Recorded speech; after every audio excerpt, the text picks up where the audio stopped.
Rekan-rekan media yang saya hormati, selamat pagi. Pada kesempatan kali ini, saya ingin menyampaikan informasi mengenai sejumlah kegiatan tingkat tinggi yang akan diikuti dan dihadiri oleh Presiden Republik Indonesia mulai tanggal 26 Oktober sampai 4 November 2021, sebagaimana yang baru saja kami laporkan kepada Bapak Presiden pada hari ini. Rekan-rekan media yang saya hormati, mulai besok 26 Oktober sampai 28 Oktober, Presiden Republik Indonesia akan menghadiri KTT ke-38 dan 39 ASEAN serta KTT-KTT terkait lainnya. Ini adalah KTT pertama di bawah keketuaan Brunei Darussalam. KTT ke-38 akan diselenggarakan back-to-back dengan KTT ke-39 dan seluruh rangkaian acara akan dilakukan secara virtual. Indonesia akan menjadi koordinator kerjasama kemitraan ASEAN-US. Dengan demikian, di dalam pertemuan ASEAN-US, Presiden akan diberikan kesempatan pertama bicara membacakan summary laporan dari ASEAN. Presiden juga akan memimpin pertemuan BIM-MEAGA. Dan untuk keseluruhan rangkaian acara, jumlah pertemuan yang akan dihadiri Presiden adalah 13 pertemuan.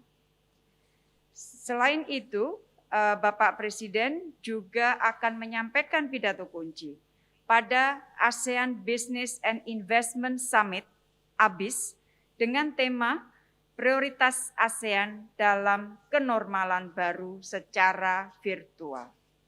Jadi itu adalah acara Bapak Presiden untuk 3 hari mulai 26 sampai 28 Oktober. Kegiatan KTT kedua yang akan dilakukan Bapak Presiden adalah KTT G20 di Roma tanggal 30-31 Oktober. KTT G20 ini sangat penting bagi Indonesia karena Bapak Presiden akan menerima keketuaan G20 dari Italia untuk setahun ke depan. Serah terima akan dilakukan di hari kedua KTT, yaitu di tanggal 31 Oktober, sementara keketuaan Indonesia atau presidensi Indonesia sendiri akan dimulai 1 Desember 2021. Pada KTT G20 di Roma, Presiden akan menyampaikan pandangan untuk 3 agenda utama, yaitu Global Economy and Global Health, Climate Change and Environment, dan Sustainable Development. Selain itu, Bapak Presiden juga diundang secara khusus untuk menjadi pembicara pada side event yang berjudul Supporting SMEs and Women-Owned Businesses to Bounce Back. Bapak Presiden rencananya akan berada di dalam side event itu bersama dengan Ratu Maxima, Perdana Menteri Italia, dan Kanselir Angela Merkel, dan akan berdiskusi mengenai upaya dan kebijakan untuk mendukung UMKM yang dimiliki oleh pebisnis perempuan. Di sela-sela pertemuan G20, Presiden direncanakan juga akan melakukan beberapa pertemuan bilateral. Terdapat cukup banyak permintaan bilateral. Saat ini kami sedang terus mencocokkan waktu yang tepat, baik bagi Presiden maupun dari pemimpin lainnya, untuk dapat melakukan pertemuan bilateral. KTT G20 ini akan menghasilkan G20 Leaders Declaration yang berisi komitmen bersama negara-negara G20 dalam mengupayakan pemulihan global dari pandemi dan krisis ekonomi saat ini, dan juga penguatan kerjasama G20 di berbagai sektor, termasuk di sektor kesehatan, pembangunan berkelanjutan, lingkungan dan iklim, ketenagakerjaan, pendidikan, dan lain sebagainya. Deklarasi ini sampai saat ini masih terus dinegosiasikan. KTT berikutnya adalah KTT Perubahan Iklim atau disebut COP26 World Leaders Summit yang akan diselenggarakan di Glasgow pada tanggal 1-2 November 2021. Pada KTT ini diperkirakan sekitar 120 kepala negara dan kepala pemerintahan akan hadir. Perdana Menteri Inggris Boris Johnson secara langsung akan memimpin jalannya pertemuan.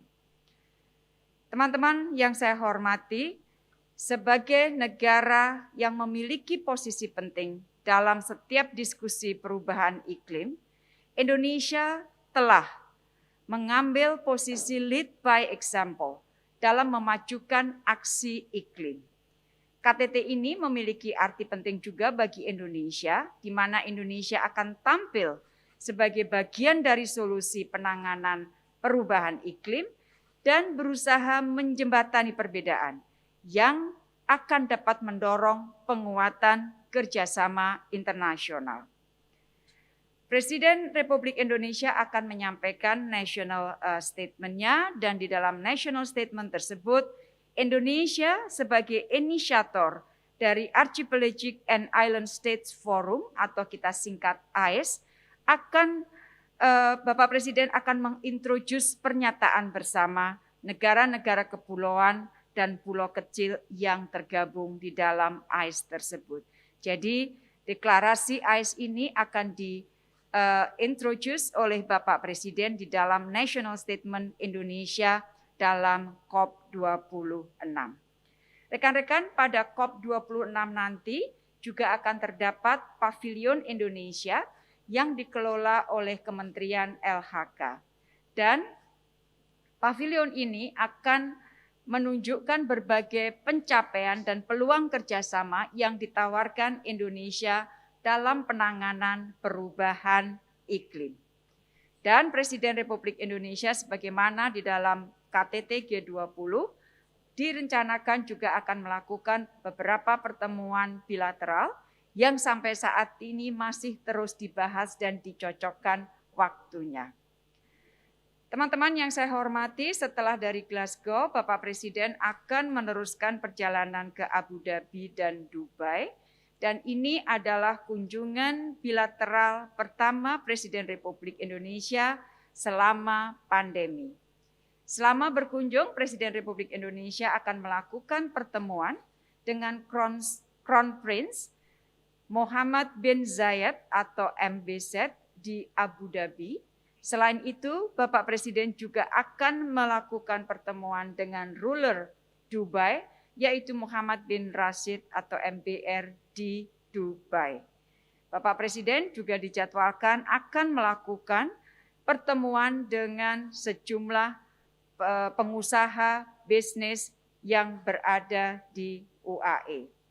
Dan Bapak Presiden juga direncanakan akan mengunjungi Pavilion Indonesia pada Dubai Expo. Saat ini berbagai kerjasama baik pada level government to government atau G2G maupun business to business B2B masih terus dibahas dan dinegosiasikan untuk dapat dijadikan hasil dari kunjungan Bapak Presiden ke Dubai dan ke Abu Dhabi. Demikian teman-teman yang dapat saya sampaikan mengenai rencana kehadiran dan partisipasi Bapak Presiden terhadap beberapa KTT, 3 KTT yaitu ASEAN, G20 dan COP26 dan 1 tambahan kunjungan bilateral ke Uni Emirat Arab. Sebagai penutup teman-teman, sebagaimana teman-teman ketahui bahwa pada pagi hari ini Bapak Presiden telah menerima surat kepercayaan dari 9 duta besar negara sahabat, yaitu Norwegia, Selandia Baru, Jerman, Timor Leste, Bahrain, Ukraina, Portugal, Hongaria, Nigeria. Dan setelah menerima surat-surat kepercayaan dari duta besar asing, Presiden Republik Indonesia juga melantik 17 duta besar luar biasa dan berkuasa penuh Republik Indonesia untuk Amerika Serikat, Kazakhstan merangkap Tajikistan, Arab Saudi, Sri Lanka merangkap Maladewa, Yunani, Kuwait, Spanyol merangkap UNWTO, Slovakia, Bahrain, Jordania merangkap Palestina, Perancis merangkap Andorra, Monaco, dan UNESCO, Kolombia merangkap Antigua dan Barbuda, Barbados dan Federasi Saint Kitts dan Nevis, Australia, Timor Leste, dan 3 duta besar wakil tetap Republik Indonesia masing-masing untuk Perserikatan Bangsa-Bangsa dan organisasi internasional di New York dan International Seabed Authority, kemudian perutusan tetap RI di Jenewa, WTO, dan juga organisasi internasional lainnya yang berbasis di Jenewa, dan wakil tetap Republik Indonesia untuk ASEAN yang berkedudukan di Jakarta. Jadi itulah yang dapat saya sampaikan pada kesempatan hari ini, teman-teman. Terima kasih.